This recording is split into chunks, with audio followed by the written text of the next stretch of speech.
नमस्कार, मैं हूं आपका एस्ट्रो अंकल आचार्य कौशल। एक नया विषय लेकर आ गया जिंदगी बनाने आपकी पढ़ाई लिखाई, नौकरी, व्यापार, शादी ब्याह सब अच्छे से करवाने के लिए आसान आसान उपायों से।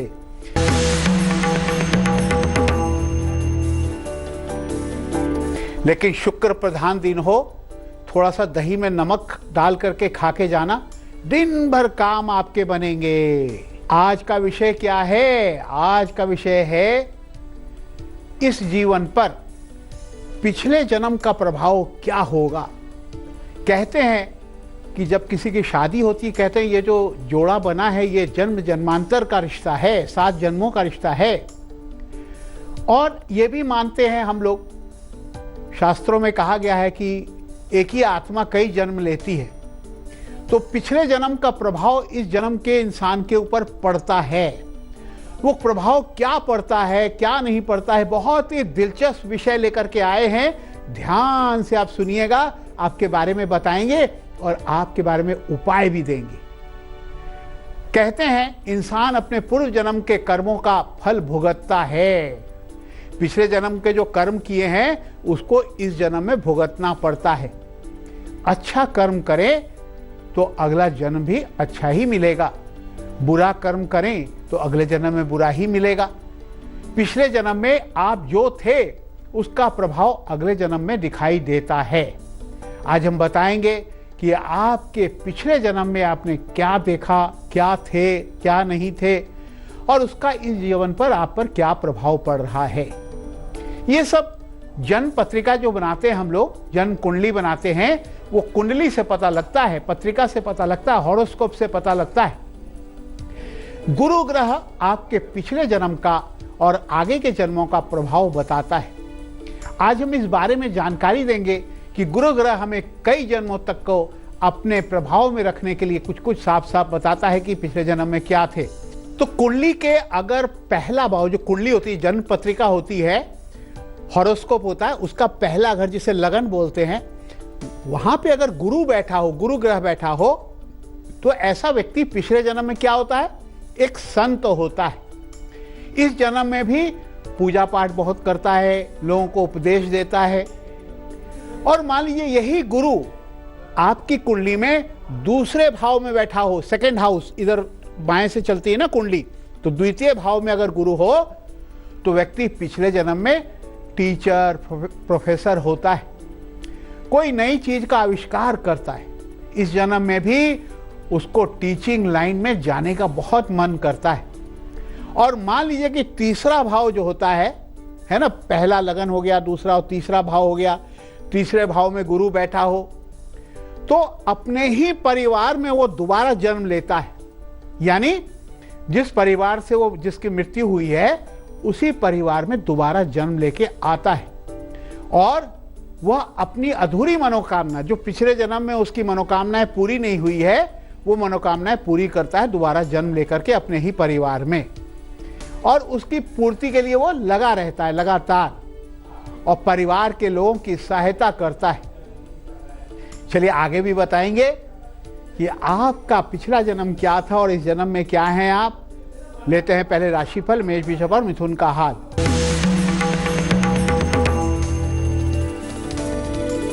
मेष राशि वालों, घूमने का मौका मिलेगा, काम बनेंगे, खुशखबरी मिलेगी, स्कूल कॉलेज में खुशी मिलेगी, लाल रुमाल अपना साथ में रखना।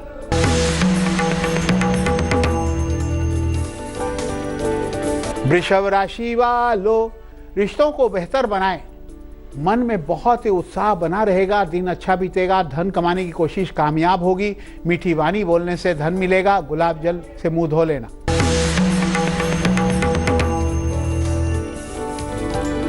मिथुन राशि वालों, खुशी से दिन बीतेगा, प्रेम संबंधों में खुशी मिलेगी, नई नौकरी का प्रयास करें, एक इलायची जेब में रख लेना, सब काम बनेंगे। लेकिन आज हम बहुत ही दिलचस्प बात पे विषय कर रहे हैं। भाई ये बता रहे हैं आपको कि आपके पूर्व जन्म में आप क्या थे और उसका प्रभाव इस जन्म में क्या पड़ा। बहुत ही दिलचस्प विषय है। अगर मान लीजिए गुरु ग्रह जो है ना, वो कुंडली के चौथे भाव में हो, केंद्र में चौथे भाव में हो, तो पिछले जन्म में आदमी कोई डॉक्टर होता है, वैद्य होता है, इंजीनियर होता है, कोई आविष्कार करता है। इस जन्म में वह डॉक्टर, इंजीनियर, वकील बनता है। और यही गुरु अगर 5th हाउस में चला जाए, पंचम भाव में चला जाए, तो क्या होगा? पिछले जन्म में वो पुजारी होता है, पूजा पाठ करने वाला पंडित होता है, उच्च कुलीन राजा होता है, लेकिन उसकी कोई संतान नहीं होती। इस जन्म में भी वो संतान के लिए परेशान रहता है। और इसी तरह अगर छठे भाव में, जो छठा भाव होता है 7वें के बगल में छठा भाव, छठे भाव में गुरु बैठा हो, तो वो पिछले जन्म में बहुत सारे कर्ज लेकर के, उसके ऊपर लोन था, कर्ज लेकर के मर गया था। इस जीवन में भी वो मेहनत कर करके पुराने कर्जे, पिछले जन्म के कर्जे उतारता है, बड़े परेशान रहता है। छठे भाव में गुरु होने से ये होता है उसका फल। कर्क, सिंह और कन्या का हाल।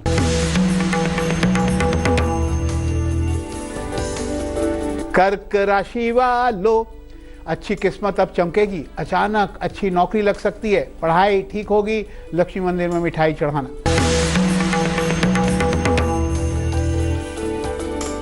सिंह राशि वालों, धन की कमी से काफी परेशानी रहेगी, पढ़ाई या काम में मन नहीं लगता है, लेकिन नौकरी व्यापार में संकट हल होगा।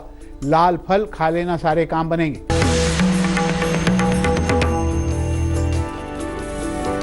कन्या राशि वालों, मित्र के आने का इंतजार है, वह जरूर आपका काम हल कर जाएगा, नौकरी में उन्नति मिलेगी। चीनी खा लेना, थोड़ा सा दिन काम अच्छा बीतेगा।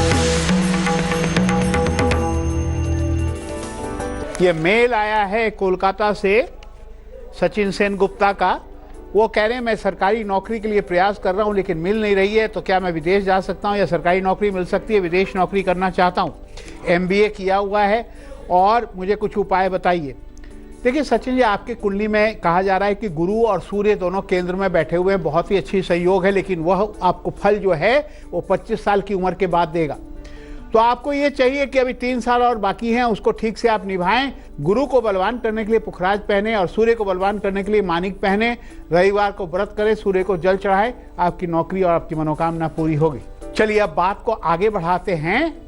अगर मान लीजिए आपकी कुंडली जन्म पत्रिका में विवाह स्थान जो 7वां भाव होता है, वहां पे गुरु बैठा हो, तो पिछले जन्म में उसे जीवन साथी का सुख नहीं मिला था। अगर 7वें भाव में गुरु बैठ जाए तो जीवन साथी का सुख नहीं था, यानी उसकी शादी नहीं हुई थी। इस जीवन में भी उसको वैवाहिक जीवन में सुख कम मिलता है, यानी इस जन्म में भी विवाह के लिए वो तरसता है, शादी नहीं हो पाती, परेशान रहता है, और हो भी जाए तो घर में इतना क्लेश रहता है कि अपने जीवन साथी या संगनी से पटती नहीं। लेकिन वही गुरु अगर 8वें भाव में बैठ जाए, जिसे गड्ढा बोलते हैं, 8वें भाव में अगर गुरु बैठ जाए तो पिछले जन्म में भगवान का भक्त होता है या फिर किसी अमीर घराने का सदस्य था। इस जन्म में भी उसे राजयोग मिलता है ना, और वो बड़ा खुश रहता है, उसकी जिंदगी बड़ी खुशी से बीतती है। लेकिन 9वां भाव जो धर्म का होता है, वहां पे गुरु बैठ जाए तो आदमी क्या होता है? धर्म और भगवान को नहीं मानने वाला होता है, 9वें भाव में बैठ जाए तो। और बहुत सारे पिछले जन्म में उसने बुरे कर्म किए होते हैं, इस जन्म में भी उन कष्टों का, उन पापों का कष्ट भुगतना पड़ता है। चलिए आगे और भी बताएंगे पिछले जन्म के बारे में, लेकिन दिलचस्प बात की बारी आ गई। कलह क्लेश मिटाने का अचूक उपाय। आपके घर में बहुत लड़ाई झगड़े होते हैं तो क्या करें? कुत्ते बिल्लियों को दूध पिलाने से राहु केतु शांत होते हैं और घर में लड़ाई झगड़े क्लेश बंद हो जाता है। लेते हैं तुला, वृश्चिक और धनु का हाल।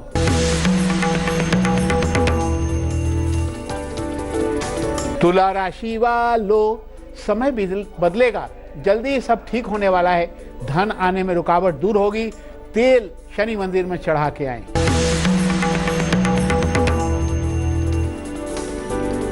वृश्चिक राशि वालों, मोह माया से खर्च ज्यादा हो रहा है, बाहर की यात्रा होगी, वाहन सुख मिलेगा, तांबे का एक अंगूठी धारण करें।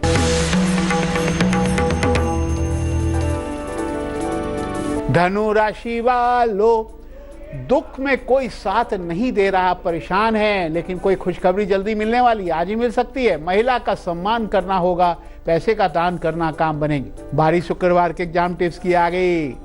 गुलाबी रुमाल लेकर दही खाकर पूरब दिशा में निकलना, आपका एग्ज़ाम बहुत अच्छा जाएगा। शुक्रवार का गुलिक काल, शुभ काल सुबह 7:30 से 9 बजे तक काम बनेंगे। राहु काल 10:30 से 12 बजे तक काम बिगड़ जाएंगे, करना ही मत, बहुत परेशान रहोगे। लेकिन बात करेंगे अगर आपका जन्म 28 तारीख या शुक्रवार को हो तो आपका भविष्य कैसा होगा। हैप्पी बर्थडे टू यू, खुश हो जाओ, बहुत जल्दी चोटी पर पहुंच सकते हैं, राजयोग मिल सकता है, सफाई से रहते हैं और नए नए फैशन अपनाते हैं। पानी का उपयोग बहुत करते हैं, ज्वेलरी के काम में बहुत धन लाभ होता है। सरकारी नौकरी या विदेशी कंपनी में काम मिल सकता है, समय ठीक है। सफ़ेद क्रीम कपड़े पहने, काली उड़द, सफ़ेद चीज़ों का दान करें। दूध और दही का सेवन करना आपके लिए बहुत अनिवार्य है, अच्छे से करें, आपका दिन अच्छा बीतेगा। लेकिन चलिए चर्चा को आगे बढ़ाते हैं। पूर्व जन्म की बात कर रहे हैं, पूर्व जन्म का प्रभाव इस जन्म में क्या पड़ता है, बात करते हैं गुरु से। अगर आपका गुरु ग्रह दशम भाव में बैठा हो तो ऐसा व्यक्ति बहुत ही धार्मिक विचारों वाला होता है, पूजा पाठ करता है, भगवान को मानता है और वो कोई ऋषि मुनि भी बन सकता है। इस जन्म में वो कोई उपदेशक, पूजा पाठ करने वाला, ज्योतिषी, टीचर या प्रोफेसर बनता है। और यही गुरु अगर 11वें भाव में बैठ जाए लाभ स्थान पे तो पिछले जन्म में लोगों को गुप्त विद्या सिखाता था, बुरे लोगों ने उसे बहुत परेशान किया हुआ होता है। इस जन्म में उसे बहुत धन ऐश्वर्य मिलेगा और वो सुखी रहेगा। लेकिन अगर जो गुरु है वो 12वें भाव में बैठा हो, है ना, 12वां भाव होता है ना लगन के पहला ऊपर, 12वें भाव में अगर गुरु बैठा हो तो उसके पिछले जन्म में वह पितरों की संपत्ति लुटा देता है, बर्बाद कर देता है, माता पिता की प्रॉपर्टी को बर्बाद कर देता है। किसी गंभीर बीमारी से उसकी मृत्यु हुई होती है। इस जिंदगी में बचपन उसका बीमारियों से ही बीतता है। इस जन्म में उसे सरकारी नौकरी या विदेशी कंपनी में नौकरी मिलती है। पिछले जन्म के पाप भुगतने ना पड़े उनके लिए उपाय क्या। देखिए, मान लीजिए कि आपने पिछले जन्म में बहुत सारे पाप किए हैं, बुरे कर्म किए हैं, तो इस जन्म में उपाय क्या करें। सबसे अच्छा उपाय होता है गुरुवार का व्रत करना। अगर आपको लग रहा है कि उसे पिछले जन्म के जो पाप किए हैं उससे इस जन्म में भुगतना पड़ रहा है तो गुरुवार का व्रत करें। मंदिर गुरुद्वारे में जाकर के दान करें, वहां जाकर सेवा करें और गुरुओं के सत्संग में जाएं, लोगों को मुफ्त में ज्ञान बांटें, गुड़ का दान करें, केले के पेड़ की पूजा करें तो सारे पिछले जन्म के पाप कट जाते हैं, कष्ट कम हो जाता है। चलिए आगे बढ़ते हैं। मकर, कुंभ, मीन का हाल।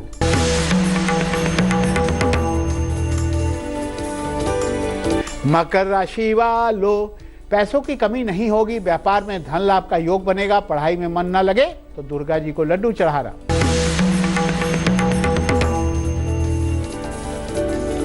कुंभ राशि वालों, दिन काफी भाग्यशाली है, घबराने की कोई जरूरत नहीं है। बड़े इंसान से मुलाकात होगी, व्यापार के लिए प्रयास करेंगे, सफलता मिलेगी, कच्चे चावल चबाने से लाभ मिलेगा।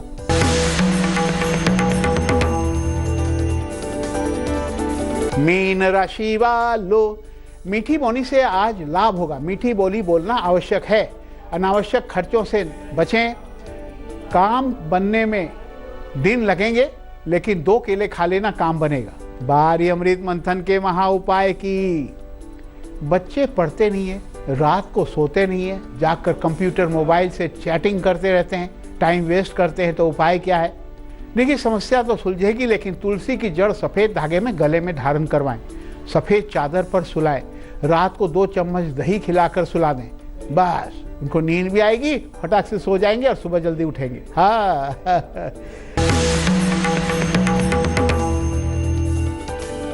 ये मेल आया है रांची झारखंड से सुरेश कुमार का। सुरेश कुमार जिनकी डेट ऑफ बर्थ है 4/11/98। मैंने पढ़ाई अच्छे से कर रहा हूँ लेकिन मेरी पढ़ाई में मन नहीं लग रहा है, पोस्ट ग्रेजुएशन कर रहा हूँ और मैं कॉमर्स लेके कर रहा हूँ, M.Com वगैरह। तो मुझे जो है बैंकिंग सेक्टर में जाना है, तो मैं क्या करूँ। तो देखिए, आपके लिए कहा गया कि आप जो है छोटी उंगली में एक पन्ना रत्न धारण करें, बुधवार को व्रत करके गणेश जी की पूजा पाठ करें और बुधवार को दही और चीनी का सेवन अवश्य करें और एक गणेश रुद्राक्ष गले में हरे धागे में बुधवार को धारण करें तो आप जरूर बैंकिंग सेक्टर में जाएंगे। तो बच्चों, आपके मन में अगर मेल करने का मन हो, सवाल पूछने का मन हो, तो मुझे मेल करो। हमारा मेल एड्रेस है astroncal@aajtak.com। ये क्या है? अरे भाई, बच्चों का झुंझुना प्यार है ना, बहुत अच्छे। ऐसे करके फेंक दो, बच्चे उसे उठा कर लाते हैं, खुश होते हैं, है ना। और बच्चे जो है ना, रोते भी नहीं है। और माँ सरस्वती की विद्या का वरदान देने आई है। पूजा पाठ जरूर करना चाहिए, विद्या मिलती है। लेकिन बारी तो आपको हंसाने की आ गई। क्या है चुटकुला? सेहत बना लो और हंस लो।